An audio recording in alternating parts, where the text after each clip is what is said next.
police will contact 70,000 people from today to warn they are suspected victims of huge worldwide bank spoofing scam that saw conmen steal at least £50 million from accounts.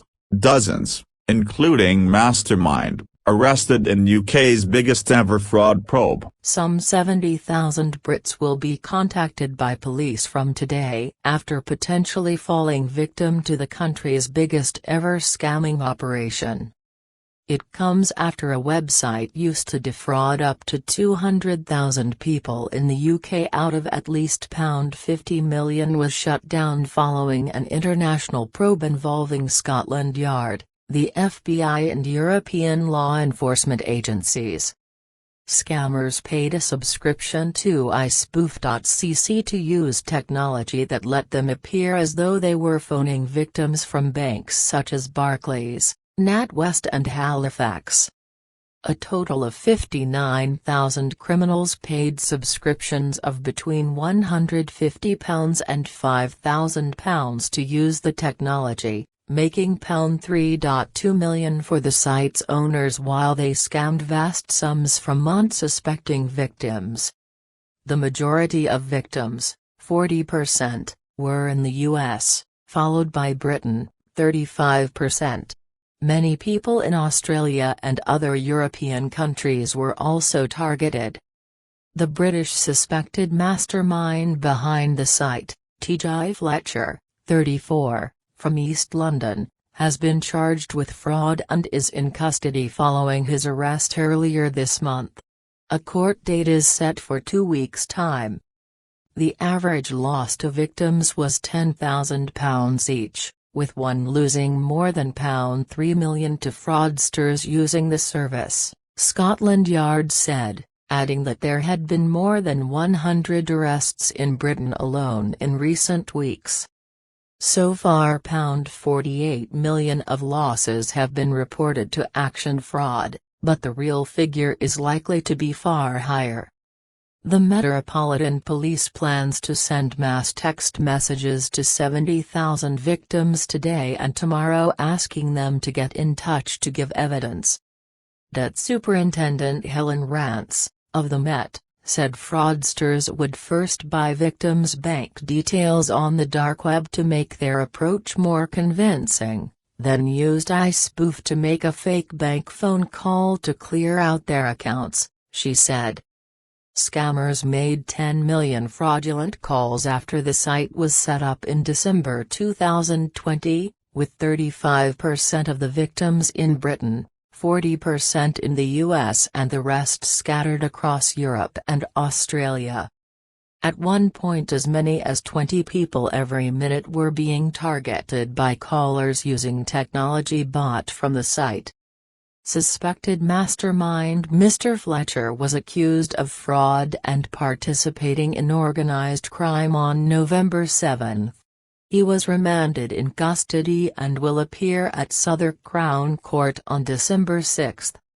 In a slick video to advertise to would-be criminals on encrypted messaging app Telegram, iSpoof branded itself the #1 spoofing service. Alongside graphics of people working at computers, it said, iSpoof was made by spoofers, for spoofers. Referencing the bank details scammers hoped their marks would type in during their calls, it adds, pick up the digits the targets type, and see it displayed on your dashboard. It continues, send spoof SMS messages and much more. Our state-of-the-art system handles auto calling with custom hold music and convincing call center background sound. It boasts that the scamming technology works on both Android and iOS and said would-be users can sign up for free and pay monthly in Bitcoin to stay totally anonymous. In a Telegram channel used by administrators and users of iSpoof, subscribers were told to change the last digit when posing as a tally caller from a bank. One message read, "Seems some people are very stupid and don't understand the majority of bank numbers are blocked and cannot be used. If your mind is not creative enough or your skill set does not allow you to perform without a specific number, then you should pack your bags and get a job at a grocery store. It added, if I find you complaining about caller ID without changing a last digit etc. or wasting our time, this can be a reason you get barred from our service. DSI Rance, who leads on cybercrime for the Met, explained how iSpoof users would defraud their victims. She said, they would worry them about fraudulent activity on their bank accounts and trick them. She said that people contacted would typically be instructed to share 6-digit banking passcodes, allowing their accounts to be emptied. The Met launched Operation Elaborate in June 2021, partnering with Dutch police who had already started their own probe after an iSpoof server was based there. A subsequent server operating in Kyiv was shuttered in September, while the site was permanently disabled on November 8. The next day, a TikTok user posted a video with the caption, "RIP to all you iSpoof users," while one of his followers commented on November 11, 50 people bagged already, next to a laughing emoji. There is no suggestion the TikTok user was involved in the scam.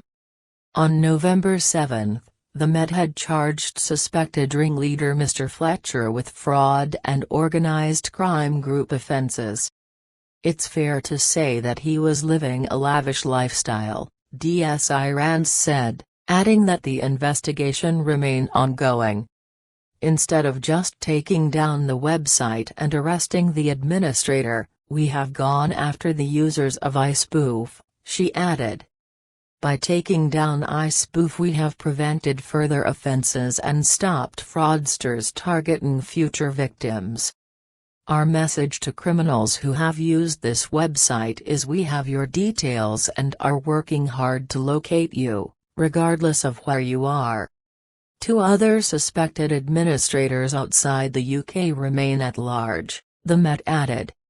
Metropolitan Police Commissioner Sir Mark Rowley said the number of potential UK victims was extraordinary, adding, "What we are doing here is trying to industrialise our response to the organised criminals' industrialisation of the problem."